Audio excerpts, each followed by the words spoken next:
Hi, my name is Susan Vistendahl, and Maggie was an inspiration to me when I started writing local history about Northfield.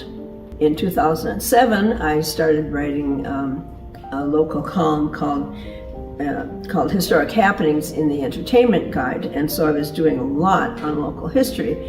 And I found out that there was this woman who worked at the Northfield News named Maggie Lee, who could help me with all of my stories. And of course I noticed her purple clothes. She had purple fingernail polish, handbags, all of, and everything else that she was wearing was purple. And I've discovered she had this wonderful love for cats and so on. And then in July 2009, I was chosen to be a reporter in the Northfield Arts Guild production of Bye Bye Birdie.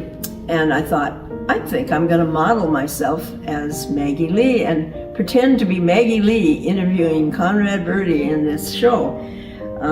So I dressed up. They found a purple suit for me. I found a cat pin and a wig, of course. I had to wear a wig.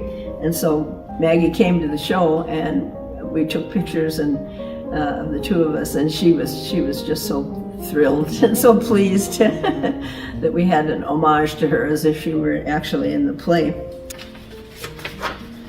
This picture is from July of 2009 when Susan Vistendahl, when I was dressed up as Maggie Lee as a reporter in the Northfield Arts Guild production of Bye Bye Birdie. When we had a tribute to Maggie Lee, this is right after she ended up in Three Links. She, of course, had worked at the Northfield News for so long and had always been a worker. And then she got to the point where in her 90s where she had to go up to Three Links. And I was on the patio of the Contented Cow with a friend of mine named John Thomas, and we were talking about Maggie and what would happen with her. And John said to me, you know, everyone in town should dress in purple to honor Maggie Lee. And a light bulb went on above my head, and I said, yes, let's do it.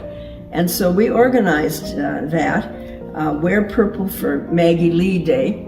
This is a photo by Bridget Foster Halcock that shows the townspeople wearing purple for Wear Purple for Maggie Lee Day, July 26, 2012. And we brought in the stage, so we had a stage, and we had Scott Richardson as the MC. In this picture, you will see us singing the Ballad of Maggie Lee. The Ballad of Maggie Lee that was written by Scott Richardson for her 90th birthday before this event. And so there's Ed Kuhlman there, Scott Richardson, Randy Ferguson, Marilyn Sellers, Susan Vistendahl, there I am, and Ann Etter in this picture. It was just a lot of fun. If you know the Rawhide tune, it was to the tune of Rawhide, rolling, rolling, rolling, and so forth. And so they changed it to rolling, rolling, rolling, get those presses rolling, and get those presses rolling, Maggie. And it was wonderful. The Prairie's Edge Humane Society had meows for Maggie at the Northfield News building, and you could come in and see kittens.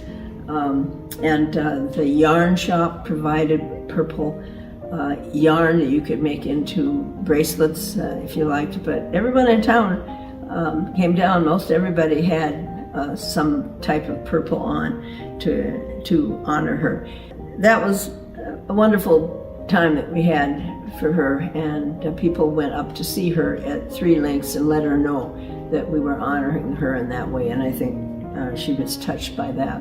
In addition to the fact that she wore purple all the time and loved cats and so on, it's more important to remember her inspiration to everyone who was interested in the history of preserving the history of Northfield. So I would just conclude by saying she was a real mentor and an inspiration to me, helped me with my own local history writing.